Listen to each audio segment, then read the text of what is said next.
My dear students, welcome to my YouTube channel Seema Hindi Hub. Seema Hindi Hub में एक बार फिर से आप सभी का तहे दिल से हार्दिक स्वागत है। डियर स्टूडेंट्स, उत्साह तथा अट नहीं रही कविता की एक्सप्लेनेशन के बाद अब हम इसके क्वेश्चन आंसर बहुत ही इजी तरीके से करने वाले हैं। अगर आपने एक्सप्लेनेशन को अच्छे से लर्न किया है, उसे अच्छे से रीड किया है, तो क्वेश्चन आंसर को लिखना बहुत ही ज्यादा इजी हो जाता है।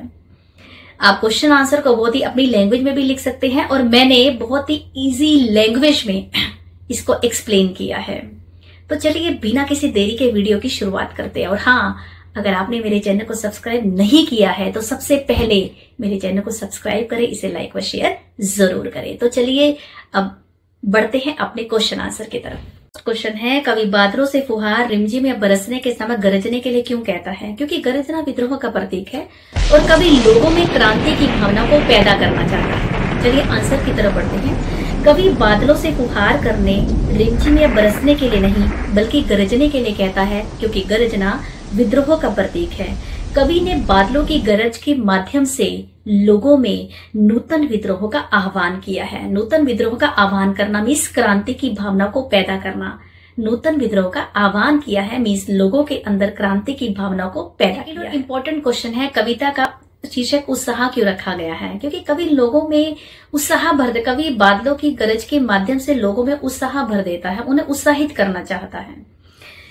यह एक आह्वान गीत है। कवि क्रांति लाने के लिए लोगों को उत्साहित करना चाहते हैं। बादलों का गरजना लोगों के मन में उत्साह पैदा कर देता है। उत्साह का मतलब होता है जोश। क्रांति की भावना होने के लिए जोश का होना सबसे ज्यादा जरूरी है, तो इसीलिए कहते हैं कि बादलों का गरजना लोगों के मन में उत्साह पैदा कर देता है, इसलिए कविता का शीर्षक उत्साह रखा गया है। हमारा थर्ड क्वेश्चन है, कविता में बादल किन अर्थों की तरफ संकेत करता है? कविता में बादल निम्नलिखित अर्थों की तरफ संकेत करते हैं। पहला, बादल जल बरसाने वाली शक्ति है। बादल पीड़ित प्यासे जन की आकांक्षा को पूरा करने वाले हैं। थर्ड, बादल कवि में उत्साह और संघर्ष भरकर कविता के माध्यम से नया जीवन लाने की दिशा में योग, जिसमें कविता के किसी खास भाव में या दृश्य में ध्वन्यात्मक प्रभाव पैदा करता है, नाद सौंदर्य कहलाता है। कविता की किन पंक्तियों में नाद सौंदर्य मौजूद है? तो वो पंक्तियां हैं, घेर घेर घोर गगन धाराधर ओ। दूसरा, ललित ललित काले घुंघराले बाल कल्पना कैसे पाले। तीसरा है, विद्युत छवि उर्मे। लोगों के अंदर क्रांति की भावना को बहुत अच्छे तरीके से पैदा करना, वो होता है हमारा नाद सौंदर्य। कि नाद का मतलब होता है आवाज, भीषण गर्जना, और उसका सौंदर्य का मतलब सुंदरता।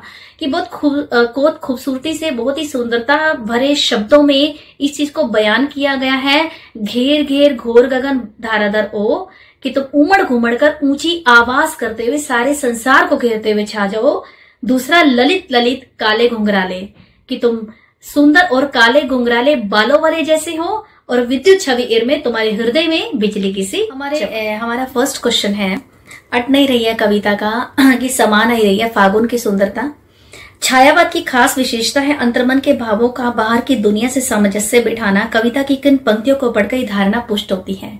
कविता की इन पंक्तियों को पढ़कर ये धारणा पुष्ट होती है, कहीं सांस लेते हो, घर भर देते हो, उड़ने को नभ में तुम पर पर कर देते। हमारा सेकंड क्वेश्चन है, कवि की आंख फागुन की सुंदरता से क्यों नहीं हट रही है? क्यों? क्योंकि चारों तरफ खूबसूरत दृश्य बिखरे हुए हैं, खूबसूरत नजारे हैं, चारों तरफ हरियाली फैली हुई है, पेड़ों की टहनियां हरे तथा लाल रंग की पत्तियों से भर गई हैं। आंसर की तरफ बढ़ते हैं।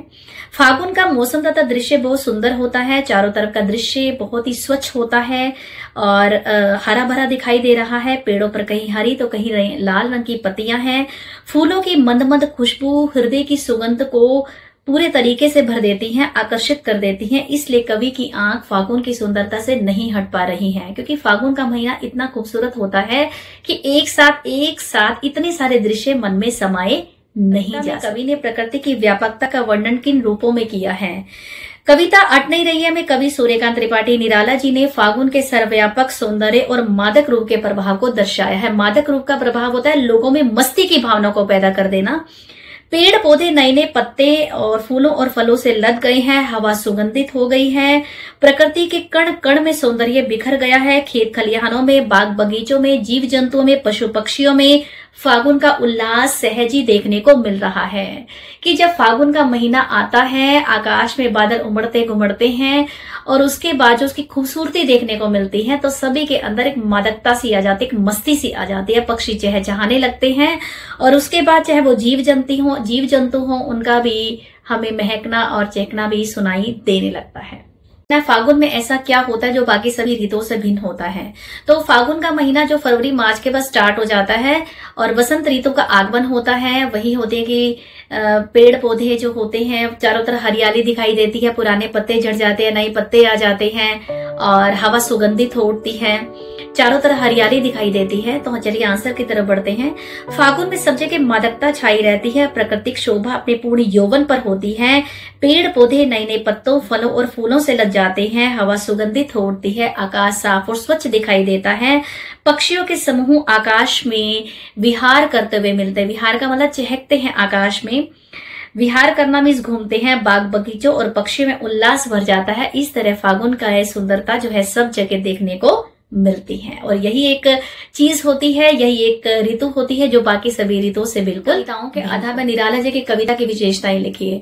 मतलब उन्होंने बोला काव्य शिल्प की क्या विशेषताएं हैं कि एक तो इन्होंने अपनी कविता में अलंकारों का प्रयोग किया है, दूसरा भाषा सरल सहज तथा आकर्षित है, तीसरा है ठेठ ग्रामीण शब्दों का प्रयोग किया गया है। और आंसर की तरफ बढ़ते हैं। निराला जी की भाषा जहां एक और संस्कृतनिष्ठ समासिक और अलंकारिक, वहीं इन्होंने ग्रामीण ठेठ शब्दों का प्रयोग किया है।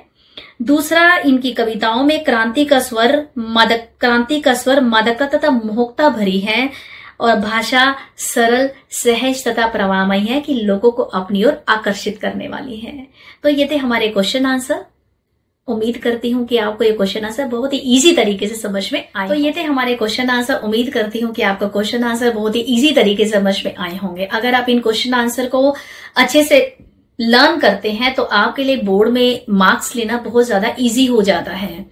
जब आप इन क्वेश्चन आंसर को डिटेल्स में याद करते हैं, इसकी एक्सप्लेनेशन ध्यान से पढ़ते हैं, इनके क्वेश्चन आंसर की अच्छे तरीके से रिवीजन करते हैं तो एमसीक्यू को सॉल्व करना बहुत ज्यादा इजी होता है। आप उसके आंसर इजी तरीके से दे सकते हैं। तो ये था मेरा उत्साह तथा अट नहीं रही कविता के क्वेश्चन आंसर। उम्मीद करते हुए ये लेसन आपको बहुत ही इजी तरीके से समझ में आया होगा। और अगर आपने मेरे चैनल को सब्सक्राइब नहीं किया है तो सबसे पहले मेरे चैनल को सब्सक्राइब कीजिए, इसे लाइक और शेयर भी जरूर करें। तो चलिए अब आपसे मिलते हैं अपने अगले वीडियो में।